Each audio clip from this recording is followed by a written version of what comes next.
뜻깊은 날인 것 같습니다.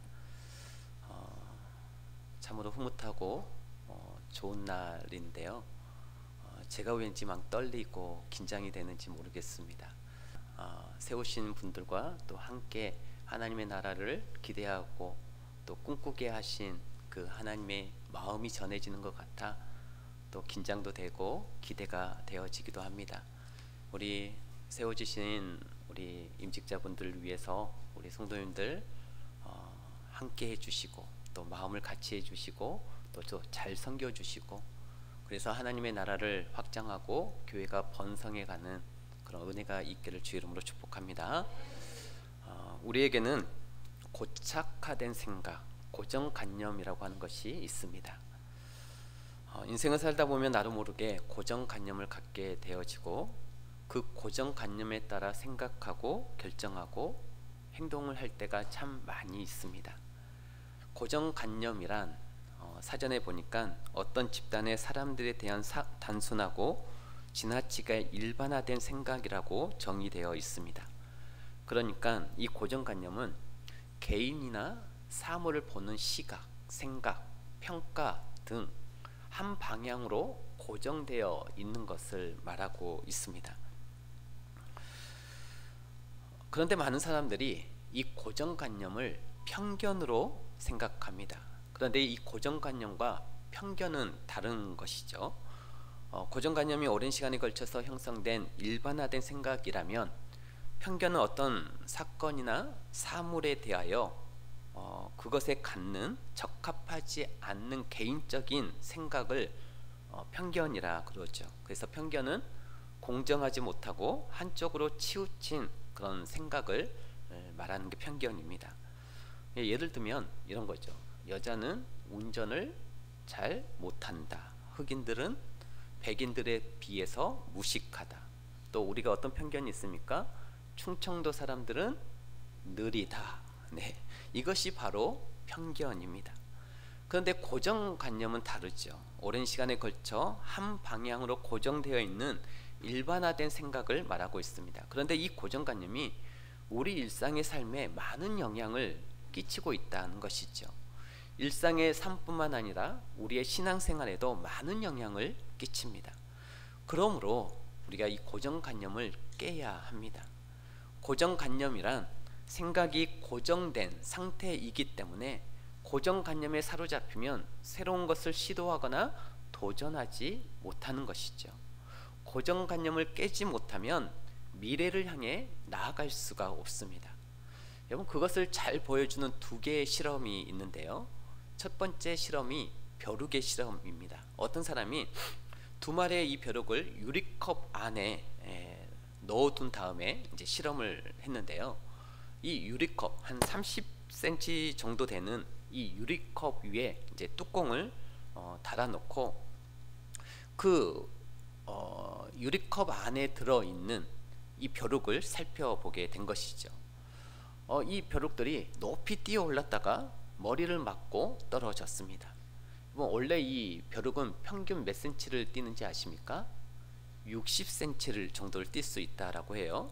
그야말로 점프의 천재인 것이죠.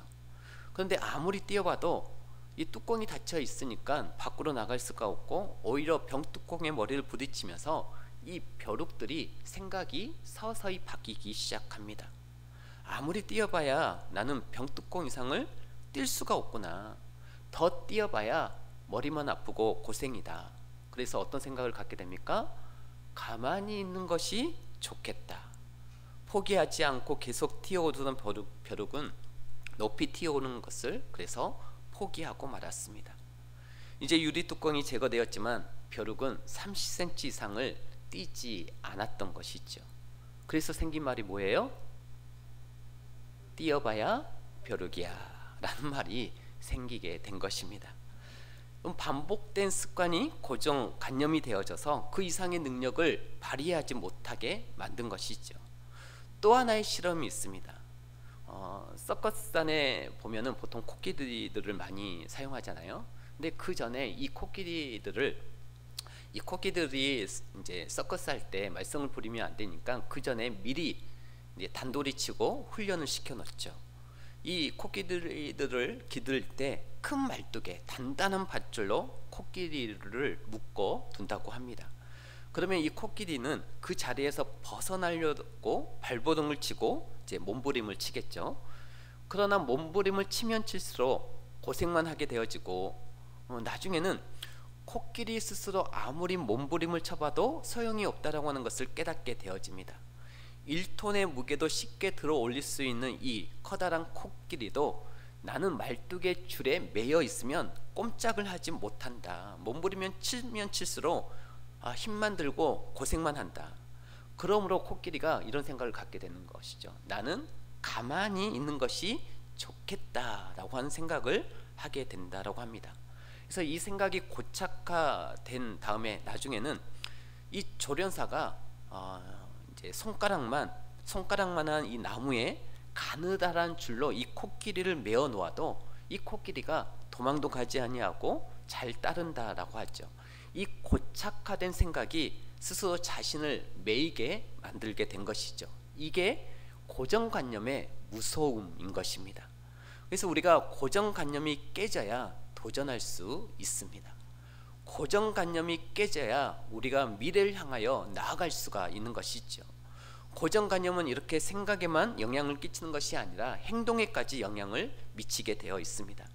그러므로 고정관념이 깨어지지 않으면 새롭게 도전할 수 없는 것이죠. 여러분, 불과 한 50여 년 전까지만 해도 사람들은 우리 인간이 가장 높이 뛸 수 있는 최고의 한계를 2m라고 생각했습니다. 그래서 이 높이뛰기의 기록은 50년 전만 해도 2m를 넘지를 못했던 것이죠. 그런데 여기에 도전장을 낸 사람이 있습니다. 딕 포스벌이라고 하는 이 사람이 도전장을 냈는데 한번 영상을 함께 보시죠.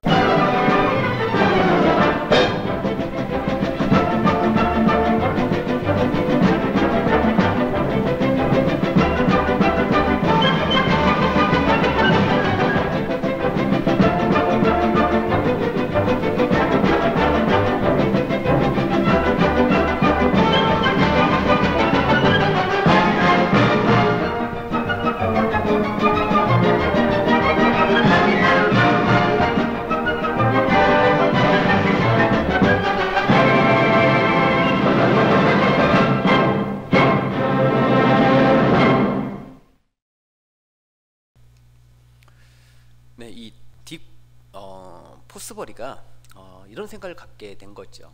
굳이 앞으로만 뛰어야 한다라고 하는 이 생각의 고정관념을 깨고 뒤로 넘을 수 있다라고 하는 생각을 하게 된 거죠. 그래서 1968년 멕시코 올림픽에서 그 올림픽에 나와서 이렇게 뒤로 배면으로 뛴 결과 2m를 훨씬 넘는 기록을 세우게 되었습니다. 지금 높이뛰기 최고 기록은 쿠바의 하비에르 소토마요르 선수가 93년에 세운 2m 45cm인데 지금까지 그 기록을 깨지 못하고 있습니다. 여러분, 앞으로만 넘을 수 있다라고 하는 이 고정관념을 깨고 뒤로 넘음으로 세워진 세계 기록인 것이죠. 또한 이 포르투갈의 리스본이라고 하는 항구에 한 바위에 이런 글귀가 새겨져 있다라고 합니다. 여기가 끝이다. 이 너머에는 아무것도 없다. 오래전 사람들은 이 땅의 끝, 곧 지구의 끝이라고, 바다가 지구의 끝이라고 생각했던 것이죠. 그래서 항구가 있는 그곳이 바로 땅의 끝이요, 더 이상 나아갈 수 없다라고 믿었습니다. 그런데 한 젊은이가 그 고정관념을 깨고 많은 사람들의 만류에도 불구하고 바다를 건너 모험을 하기 시작하였죠. 그가 마침내 신대륙을 발견한 크리스토퍼 콜럼버스입니다. 잘못된 고정관념을 깨고 도전하였기에 신대륙을 발견할 수 있었던 것입니다. 고정관념을 깨트리는 자만이 도전할 수 있는 것이죠. 여러분, 신앙생활에도 고정관념이 깨져야 은혜를 받을 수 있고 하나님의 일하심을 경험할 수 있습니다. 한센병에 걸려 있던 이 나만 장군이 어떻게 고침을 받았습니까? 이스라엘의 왕과 하나님의 사람이 자신을 환대해 줄 것이라고 하는 고정관념을 깼기 때문입니다. 여러분, 아람 나라의 군대 장관이요, 아람 왕의 친필을 가지고 하나님의 사람 엘리사를 찾았을 때 나아만은 이 엘리사 선지자가 자신을 극진히 환대해 줄 것이다 라고 하는 생각을 가지고 있었습니다. 그런데 군대 장관 나아만이 많은 말과 병거들을 거느리고 엘리사의 집 문 앞에 이르렀을 때 이 엘리사 선지자는 나와보지도 않고 그냥 사자를 보내서 뭐라고 얘기했냐면 이르되 너는 가서 요단강에 몸을 7번 씻으라 내 살이 회복되어 깨끗하리라. 이렇게 말만 전했을 뿐입니다. 그래 나아만이 말하기를 아니 그 더러운 요단강에 들어가 몸을 7번 씻으라고 나를 이렇게 대우해도 되는 거야? 하면서 화가 났던 것이죠. 그래서 돌아가려고 했습니다. 그런데 자신의 이 고정관념을 깨뜨리고 요단강에 들어가서 몸을 7번 씻었던 것이죠. 그리고 고침을 받았던 것입니다. 여러분 이처럼 고정관념이 깨져야 우리 가운데 귀한 은혜의 역사가 일어나는 것이죠. 로마의 군대 장관 이 백부장이 어떻게 이방인으로서 최초로 성령의 세례를 받았습니까? 여러분 로마의 군대의 지휘관이 고정관념을 깨뜨리고 자신들이 지배하고 있는 나라의 사람들이 믿는 하나님을 믿게 된 것이죠. 그래서 성령 세례를 받게 된 것입니다. 뿐만 아니라 베드로를 자신의 집으로 초청하고 베드로가 자신의 집에 들어올 때 그 발 앞에 엎드려 절을 하였습니다. 이것은 있을 수 있는 일이 아니죠. 그런데 그날 베드로가 설교할 때 성령께서 말씀 듣는 모든 사람에게 임하사 방언을 말하기 시작하였습니다. 하나님께서 우리 가운데 이렇게 다가오실 때 우리의 고정관념이 깨져야 놀라운 은혜의 역사가 일어남을 믿으시길 바랍니다. 여러분 반면에 자신의 고정관념을 깨뜨리지 못하여 하나님의 은혜에서 멀어진 사람들도 있습니다. 예수님 당시 바리새인들과 서기관들이 예수를 믿지 않고 대적하였죠. 왜 대적하였습니까? 예수님 당시 종교 지도자들은 새롭게 하시는 성령의 은혜를 받지 못하였습니다. 그들이 머리가 나빠서였습니까? 아니죠. 율법에 대한 고정관념, 메시아에 대한 잘못된 고정관념, 또 성전과 하나님의 나라에 대한 잘못된 고정관념 때문이었습니다. 예를 들면 그들은 사람이 안식일을 위해 존재한다라고 생각했습니다. 그런데 예수님은 사람을 위해 안식일이 있다라고 말씀하셨습니다. 그래서 예수님께서 의도적으로 안식일에 이 손 마른 자, 또 손이 오그라드는 자를 고치신 것이죠. 여러분 손이 오그라드는 병은 당장 죽을 병도 아닙니다. 그런데 주님은 의도적으로 안식일에 이 병을 고치신 것이죠. 또 자신의 제자들이 배가 고파 안식일에 밀 이삭을 잘라 먹은 것을 나무라지 않으시고 변호해 주셨습니다. 예수님은 이렇게 사람들이 가지고 있는 이 고정관념을 깨뜨리신 것이죠. 그래서 안식일에 병을 고쳐주었고 세리와 창기들에게 함께 식사를 하심으로 그들의 친구가 되어 주셨습니다. 뿐만 아니라 나사렛 예수로 사역하심으로써 나사렛에서 선한 것이 날 수 없다라고 하는 이 고정관념까지도 확실하게 깨뜨리신 것이죠. 여러분 우리는 예수님께서는 2000년 전에 어느 역사에 다가올 그 종말의 그 종지부 때를 내다보시고 어떤 하나의 전략을 세우셨죠. 예수님이 2000년 전에 다가올 미래에 대한 세상을 이렇게 바라보시고 세상을 향한 전략을 세우는데 그 전략의 키는 건물도 아니었고 어떤 프로그램이나 프로젝트도 아니었습니다. 예수님의 전략은 오직 사람이었습니다. 사람에게 예수님의 모든 관심과 모든 초점이 모여져 있었던 것이죠. 여러분 예수님은 사람에게 관심이 있었어요. 사람에게 예수님은 집중하셨던 것이죠. 자 그러면 오늘 주님이 2000년 후에 어떤 역사의 흐름을 예견하시고 그래서 사람을 부르시는데 오늘 13절 말씀에 보시면 이렇게 되어 있습니다. 또 산에 오르사 자기가 원하는 자들을 부르시니 나아온지라. 여러분 어떤 사람을 불렀습니까? 예수님께서 네, 자기가 원하는 자들, 원하는 자들이라고 하는 표현이 뭘까요? 원하는 자들이라고 하는 것은 필요했다라는 것입니다. 우리 주님이 여기서 12사람을 부르는데 왜 12사람이냐? 12이라고 하는 이 수는 이스라엘 국가를 대표하는 수입니다. 이 나라를 주님이 기초를 놓으실 때 12지파를 통해서 기초를 놓았어요. 그래서 구약에서도 보면은 이 12지파에 맞는 색깔이 있고 12지파를 상징하는 보석이 있습니다. 제사장이 입는 이 옷을 보면은 앞에 이 흉패에 12보석이 박혀 있죠. 그래서 이 이스라엘 국가를 기초한 이 10이라고 하는 수가 이스라엘 국가를 기초한 수이기 때문에 이스라엘 국가를 대표하는 수이기도 합니다. 그리고 계시록 21장에 가면 새하늘과 새 땅, 새 비전을 그림으로 보여주면서 거기로 들어가는 문이 모두 몇 개입니까? 12문입니다.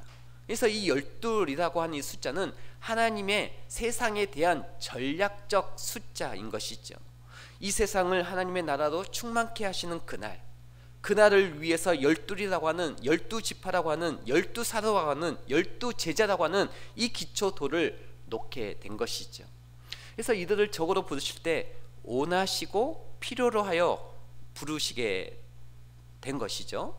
그래서 세상에 하나님의 나라의 초석을 놓을 인물들, 그 인물들을 이제 원하시는데, 여러분 우리의 고정관념을 깨고 이들을 부르십니다. 우리에게는 어떤 고정관념이 있습니까? 뭔가 좀 제대로 된 사람, 뭔가 지식이 많고 뭔가 내놓을 것이 있는 사람, 이런 사람을 부르실 것이다 라고 생각하지 않겠습니까?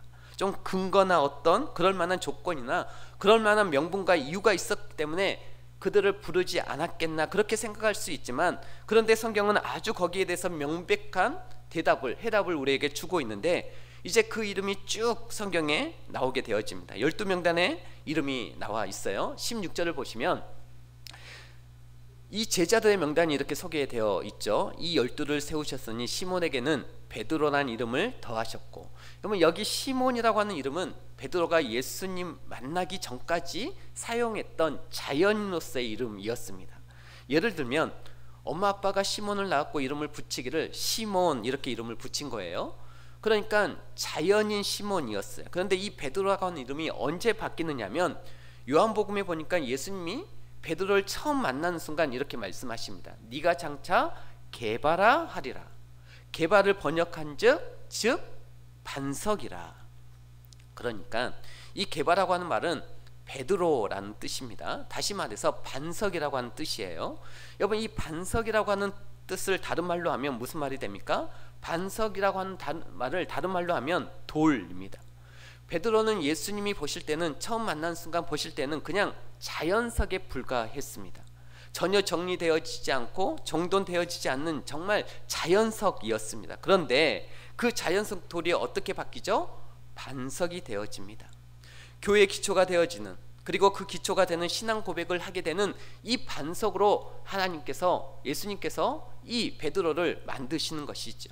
그래서 이 베드로라고 하는 말은 원래는 영어로는 피터, 근데 헬라 말로는 이 베드로라고 하는 뜻이 페트로스, 이게 돌이라고 하는 뜻인데 반석이라고 하는 뜻이 되어집니다. 그러니까 리틀 록, 작은 바위, 그런 말이에요. 예수님이 뭘 보신 겁니까? 예수님 보시기에는 지금은 정돈되어지지 않고 깎여지지 않은 그런 돌멩이이지만 장차 그 속에서 우리 주님이 만들어갈 그 그림을 베드로 속에서 보게 된 것이죠. 내가 이 사람을 반드시 잘 쓰여질 하나님의 일꾼으로 만들고야 말겠다. 그래서 주로 보면은 이 12제자를 이렇게 보면은 이너서클이 있어요.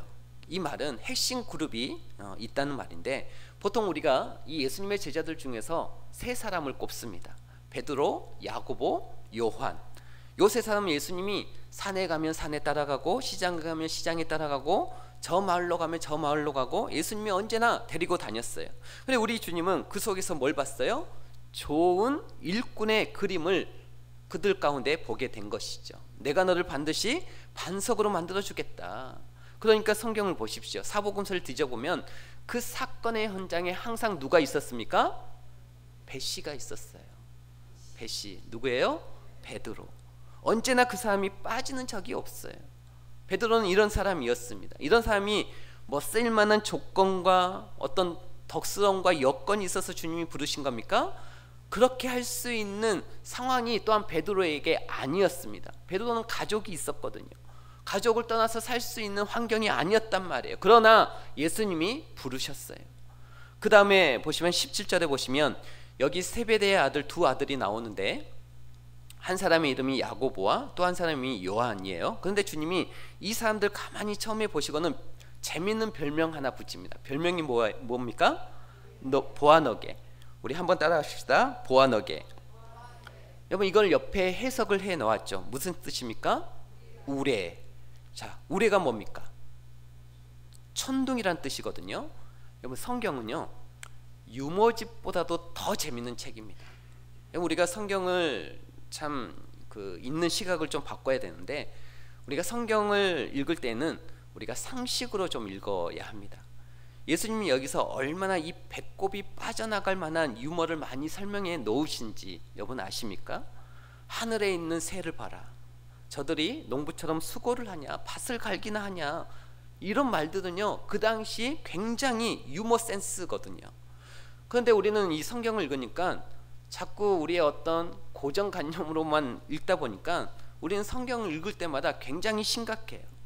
여러분 부자가 천국에 들어가는 것이 얼마나 어려운지 아니? 낙타가 바늘기로 들어가는 것보다 더 어렵다. 이건 우리가 뒤로 몇 바퀴 굴러 넘어져야 할 그런 유머인데, 우리가 그냥 성경을 너무 심각하게 읽으니까 아이고 그렇구나 하면서 그러고 읽는단 말이죠. 예수님도 우리와 똑같은 유머 센스로 말씀을 하셨어요. 예수님이 그 당시 사람들의 정서와 고달픔과 이 유머를 아셨고 거기에 맞는 말씀을 하시기에 사람들이 집중할 수 있었던 것이죠. 그리고 언제나 주님은 시청각 교재를 쓰고 있었던 것이죠. 하늘을 나는 새를 봐라, 들에 핀 백합화를 봐라. 그냥 이렇게 언어로만 설명하신 게 아니단 말이죠. 근데 여기 이 세베대의 두 아들 야고보와 요한을 만났는데, 이 두 아들 보니까 어떻게 보면 한심해요. 이 사람들을 어디 갖다 쓸 수 있을까 할 정도로. 근데 한 번은 어느 마을에 들어갔는데, 성경에 실제 있는 이야기입니다. 마을에 들어갔는데 그 마을 사람들이 예수님을 배척하는 거예요. 거부를 합니다. 그래 다른 제자들은 열을 받고 막 씩씩거리고 있는데, 이제 여기서 참지 못하는 두 사람이 있는 거예요. 그 의분에 참지 못해서. 그런 사람들이 굉장히 또 순수하지 않습니까? 자기한테 어떤 명분적 손해가 오는 거 가리지 않고 일단 터뜨리고 보는 사람들. 그 사람이 누구였습니까? 야고보와 요한, 이 두 형제들이었던 것이죠. 그래서 이들이 하는 말이, 주님 이것들 그냥 불을 하늘에서 명하여 싹 쓸어버릴까요? 이게 그 유명한 싹쓸이 발언이었습니다. 그러니까 예수님께서 말리셨죠. 가만두어라. 그래서 그 꼬라지를 보시고 주님이 뭐라 하셨어요? 천둥의 아들이다, 분의 아들이다, 우레의 아들이라, 이렇게 말씀하신 것이죠. 그래 그 정제되지 않았던 그 인격의 소유자들이 나중에는 하늘의 메시지를 천둥같이 증거하는 그런 사람으로 바뀌지 않았겠습니까? 이 야고보가 어떻게 죽어갔습니까? 정말 예수님의 말씀을 전하다가 순교하며 죽었습니다. 요한이 어떤 서신을 남겼습니까? 사랑의 서신, 요한복음, 요한 1, 2, 3, 그것을 기록하는 이 사랑의 서신서를 남긴 사람이 바로 요한인 것이죠. 그 벼락 같은 그런 성격을 가진 소유자들이 주님이 불렀던 이 사람들이 전부 그런 사람들이었습니다. 이런 사람들을 데려다가 한솥에 공동체를 이루면서 밥을 먹으면서 그렇게 훈련시켜 갔던 것이죠. 또 이들을 왜 부르셨는가? 14절에 보니까 이런 말씀이 있습니다. 자, 14절을 보니까 우리 한번 같이 읽어볼까요? 이에 12를 세우셨으니 이는 자기와 함께 있게 하시고 또 보내사 전도도 하며. 자, 우리가 집에 가셔서 혹시 영어 성경을 보실 수 있는 분은 이게 보시면은 자기와 함께 있게 하시고, 이게 목적형으로 되어 있습니다. 그러니까 나와 함께 있게 하기 위해서 뭘 하려고? 전도를 시키려고 그랬다는 말이 아니라 목적형이라고 했죠. 뭐 하기 위해서 부르셨다고요? 함께 하기 위해서. 이것이 목적이었어요. 저는 여기서 주님의 그 인간적인 따스한 면을 느끼지 않을 수가 없습니다. 저는 이 말씀을 준비를 하다가 이 대목에서 그만 제 마음에 굉장한 감동이 컸어요. 아, 주님에게도 참 이런 면이 있었구나. 주님은 12제자를 부르신 게 그냥 우리가 기본적으로 생각하는 것처럼 그냥 불러다가 그냥 소갈까지 다 뺏겨가지고 다 써먹으려고 그렇게 부르신 게 아니란 말이죠. 그냥 함께 하고 싶어서, 함께 하고, 제 마음도 그래요. 함께 하고 싶은 거예요. 하나님의 나라와 또 교회를 위해서 또 함께 그 마음을 나누고 함께 그 즐거움을 기뻐하기 위해서 함께 하고 싶어서 부르셨다라는 것입니다. 저는 오늘 이 자리에 오랜만에 오신 분들도 이 마음이 전해졌으면 좋겠습니다. 함께 하고 싶은 마음이 제 마음에 가득합니다. 함께 하는 우리 믿음의 성도들 되시길 주의 이름으로 축복합니다. 그래, 우리 인간적인 시각에서는 그게 이해가 잘 안 되죠. 에이, 나 같은 것이 무슨 주님 앞에 도움이 된다고 나를 그렇게 함께 하기를 원하실까? 여러분, 이런 우리가 생각을 한번 해봤으면 좋겠습니다. 집에 이제 얘를 키우면 양육이라고 하는 가정을 보면, 야, 이거 했냐 저거 했냐 실컷 욕 얻어먹고 잠자에 들면 그 자는 모습이 얼마나 이쁩니까?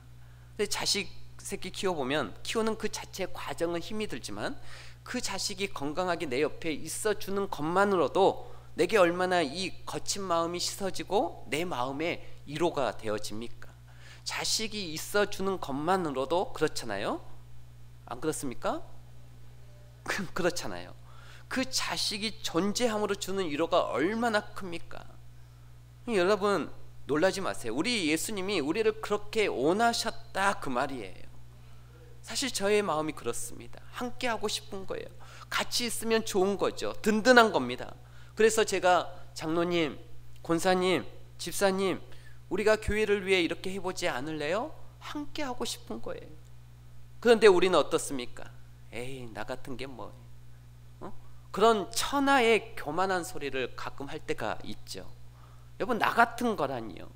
그런 존재에게 예수님 십자가에 대신 못 박아 죽으셨겠습니까? 주님의 구속이 그렇게 값어치가 없습니까? 아니에요. 주님은 우리를 대신 죽으시기까지 하셨단 말이죠. 우리가 그렇게 귀한 존재이니까. 또 예수님께서 우리를 부르신 목적은 14절을 보니까 이렇게 되어 있어요. 14절에 또 보내사 뭣도 하며 전도도 하며 그랬어요. 전도도 하며. 제가 여러분들에게 결론으로 여쭙겠습니다.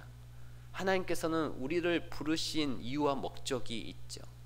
그 하나님과 함께 그 영광을 나누기를 원하시는 것입니다. 하나님의 이름을 우리가 선포하고 그 이름을 우리가 많은 사람들에게 보여질 때, 우리의 입술을 통하여 증거되어질 때 하나님께서는 기뻐하시는 것이죠. 그 기쁨을 함께 나누기를 원해요. 만일 여러분이 대통령을 대통령에서 만났는데 그냥 뭐 여러 사람들 틈에 그냥 지나가면서 그냥 악수하는 그런 정도가 아니라 대통령 사저에 들어가서 예를 들어서 2시간 반 정도를 식사를 하면서 이런저런 얘기도 하고, 그러면 그 대통령실에서 이제 나와가지고 이제 이걸 얘기하고 싶은 이 마음이, 이 입이 어떻겠습니까? 근질근질 하겠죠. 이걸 얘기하면 절대 안 돼, 꼭 입을 닫고 싶겠습니까? 아니죠.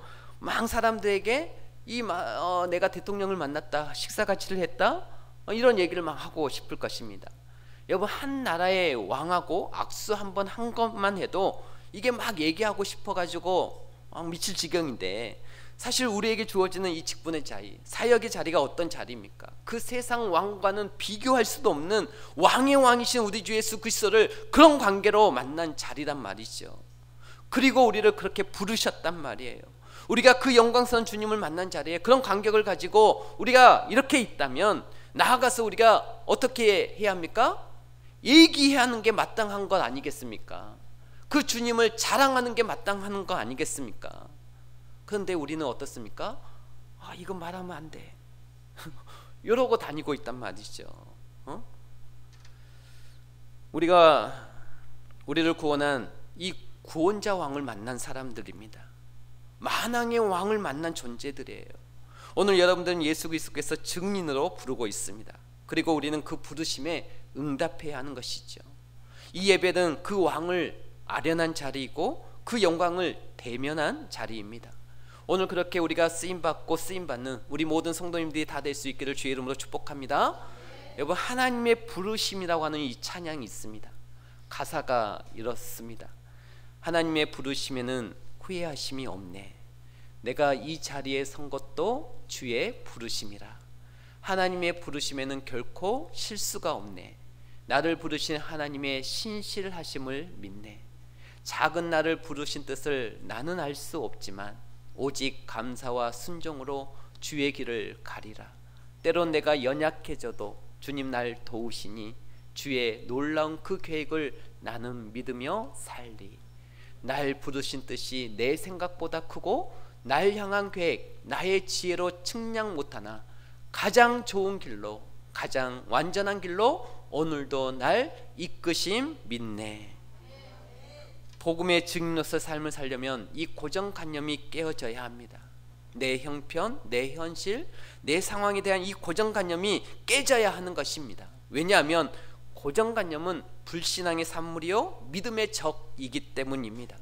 고정관념에 사로잡힌 자는 도전할 수 없고 새롭게 부으시는 하나님의 은혜의 성령의 역사를 경험할 수 없기 때문인 것입니다. 여러분, 다윗이 어떻게 골리앗을 무너뜨리고 승리하였습니까? 나이가 어린 자는 이길 수 없다라고 하는 이 고정관념, 갑옷을 입고 투구를 쓰고 검을 가져야만 이길 수 있다라는 이 고정관념을 깨뜨리고 믿음의 물맷돌을 가지고 나아갔기 때문에 이 골리앗을 다윗이 넘어뜨릴 수 있었던 것이죠. 그래, 우리 이제는 특별히 새롭게 도약해야 합니다. 특별히 오늘 중직자로, 안수집사로, 권사로 세움을 받는 분들을 비롯해 우리 모두가 새로운 변화를 향해 달려가야 하는 것입니다. 우리 안에 있는 이 고정관념을 깨뜨려야 하는 것이죠. 그런데 우리 안에 나는 이래서 안 되고 저래서 안 되고 하나님이 부르신 그 마음과 뜻을 저버린 채 피곤하고 힘들 것만 생각하는 그 고정관념이 있지 않습니까? 이제 이 고정관념을 깨뜨리십시오. 그래서 기도하고 담대히 이 다윗처럼 믿음의 물맷돌을 가지고 나아가시기를 바랍니다. 상황과 환경을 우리 하나님께서 반드시 이기게 하실 것입니다. 하나님께서 하신 일을 보게 하실 것입니다. 하나님은 이러한 일들을 함께 하고 싶은 거예요. 하나님의 역사, 하나님의 영광, 하나님께서 주시는 우리의 은혜와 그 복을 함께 누리기를 원하시는 것입니다. 그 부르심에 동참하는 우리 모두가 다 되시기를 주의 이름으로 축복합니다.